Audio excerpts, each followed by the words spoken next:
Hello friends. Recent में आपने news सुनी होगी, टाटा पंच लॉन्च हुई है फेस लिफ्ट मॉडल के साथ। सर ये मैं आपको क्यों बता रहा हूँ, इसको जानने के लिए हमें चलना होगा पीछे सितंबर 2025 में। वहां पर हुआ था जीएसटी का रेट कट। जी हाँ फ्रेंड्स, पहले हमें पता है जीएसटी के चार स्लैब थे, 5, 12, 18, 28, 5, 12, 18, 28, जिसको बदल के या आप कह सकते हो रेट का जो स्लैब था उसको चेंज करके अभी इस समय सिर्फ दो स्लैब हैं, दो रेट हैं जीएसटी के। एक है 5% और एक है 18%। कुछ ऐसी चीजें थी जो 28% में थी, वो कम हो के 18 और 5% में आ गई, और बहुत सी ऐसी थी जो 12% में थी, वो 5% में आ गई। अब ऐसा क्यों किया गया? ऑब्वियस सी बात है, जब जीएसटी का रेट का कट होगा तो चीजों की जो प्राइस है वो ड्रॉप होंगे।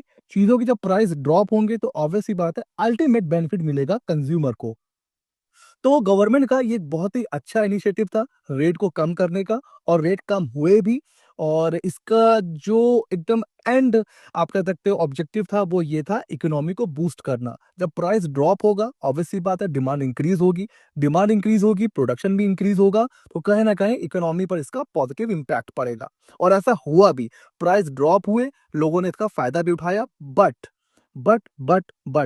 प्राइस ड्रॉप जरूर हुए, बट बहुत ही कम पीरियड के लिए। ऐसा मैं क्यों कह रहा हूँ? और जब ये जीएसटी का रेट कट हुआ था तब भी मैंने ये बात बोली थी कि क्या इसका एक्चुअल बेनिफिट कंज्यूमर को मिलेगा या नहीं।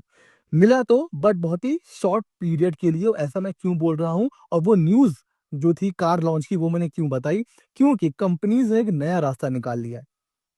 देखिए, गवर्नमेंट की इंटेंशन सही थी कि हम रेट कट करेंगे, प्राइस ड्रॉप होगा, कंज्यूमर को फायदा होगा। बट कुछ चीजें ऐसी हैं जो गवर्नमेंट कंट्रोल नहीं कर सकती, वो होता है किसी भी प्रोडक्ट का प्राइस। अब ऑब्वियस सी बात है, आपकी कंपनी है, आप अपना प्रोडक्ट सेल कर रहे हो, आप उसका प्राइस 1 रुपया रखना चाहते हो, 1 रुपया रखो, 1 लाख रखना चाहते हो, 1 लाख रखो। कंज्यूमर कस्टमर को अच्छा लगेगा वो परचेज करेगा, अच्छा नहीं लगेगा परचेज नहीं करेगा। तो प्राइस कौन डिसाइड करेगा? वो कंपनीज ही डिसाइड कर सकती हैं, वो उनका राइट है। इसमें गवर्नमेंट क्या कोई कुछ भी नहीं कर सकता है।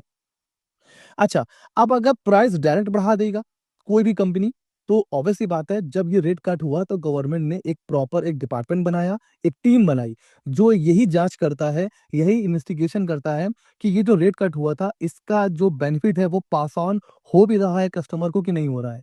तो अगर उनको लगता है कोई कंपनी चोरी कर रही है तो उनके ऊपर लीगल एक्शन हो जाता है। ठीक है, ऐसी कमिटी है, एक टीम बनी हुई है। तो कोई भी कंपनीज अगर उसको प्राइस बढ़ाना है तो डायरेक्ट तो नहीं बढ़ा सकती है। उसका जो नया रास्ता निकाला है वो है एक ऐसा नाम के साथ नया प्रोडक्ट लॉन्च कर दो, facelift, newer version, powerful edition, sport edition, limited edition. इस तरह करके आप कर सकते हो। और ये मैं क्यों कह रहा हूँ, आइए मैं आपको लेके चल रहा हूँ एक डिटेल की तरफ, उसको देखिए। वेबसाइट है कार देखो, इसमें कंपैरिजन है। अब मैं सीधे कंपेयर करूंगा टॉप मॉडल। टॉप मॉडल में सारे फीचर होते हैं, आपको पता है। ये है एक्स शोरूम कीमत, ठीक है, एक्स शोरूम प्राइस है। जीएसटी के आने से पहले अगर टॉप मॉडल की बात करें तो वो था 10.32 लाख का। जीएसटी का रेट चेंज हुआ, हो गया 28 से 18%। और सेम मॉडल जो 10.32 लाख का था वो कम होके हो जाता है 9.24 लाख। बहुत अच्छी बात है, करीब करीब 1 लाख रुपए का बेनिफिट हो जाता है। बहुत अच्छी बात है।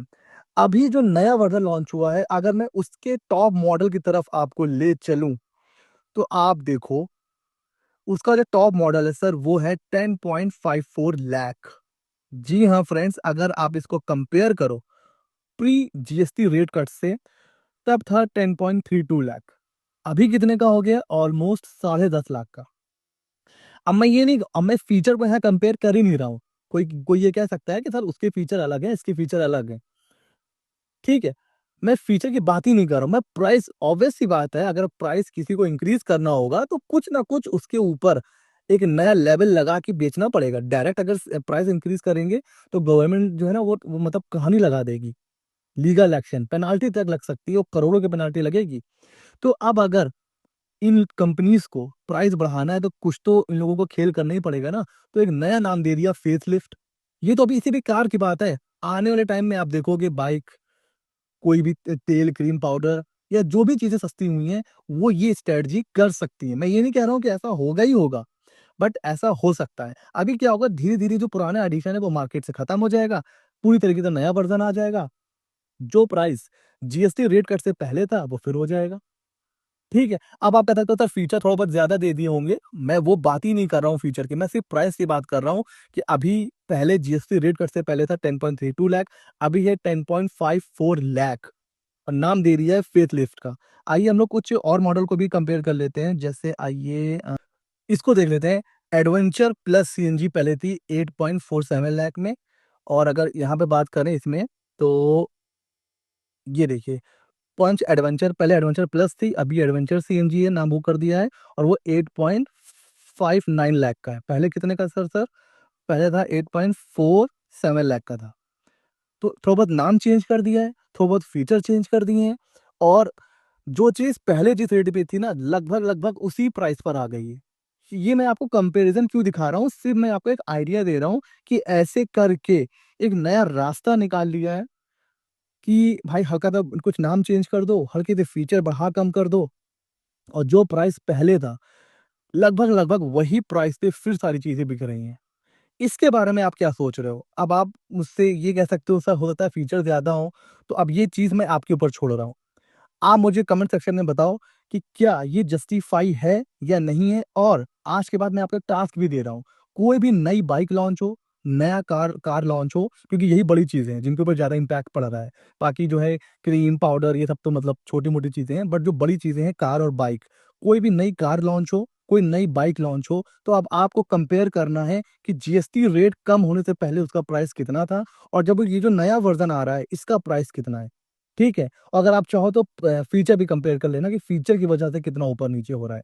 बट मैं क्या बताना चाह रहा हूँ इस वीडियो के थ्रू कि वो रास्ता है, ये वो तरीका है जिससे जो वो बेनिफिट था ना रेट कम होने का, वो फिर से बात तो वही होगी ना। अब हो सकता है टॉप मॉडल में जो है फीचर ज़्यादा हों, बट अगर पहले मुझे टॉप मॉडल चाहिए था, तो मैं उसके लिए दे रहा था लगभग 10 लाख, और अभी भी मैं 10 लाख दे रहा हूँ। फीचर ऊपर-नीचे हो सकते हैं। लेकिन ये वो तरीका है जिससे वो जो एक्चुअल बेनिफिट मिलना चाहिए था कंज्यूमर को, मुझे ये फ़ील होता है वो नहीं पहुँच पाएगा इस तरह। आप इसके बारे में क्या सोचते हो? अपनी जो आप जो सोचते हो सकता है आपकी जो भी सोच है वो मुझसे अलग हो। तो आप इसके बारे में क्या सोचते हो? ये जस्टिफाई है, नहीं है, ठीक है, सही है? क्या सोचते हो? कमेंट सेक्शन में मुझे ज़रूर बताइए। एक काम और करना है, नीचे जो रेड बटन है वो आपको करना है प्रेस, ताकि चैनल हो जाए सब्सक्राइब, ताकि ऐसे ही मज़ेदार वीडियोज़ आप तक आते रहें। मिलते हैं अगले नॉलेजेबल वीडियो में।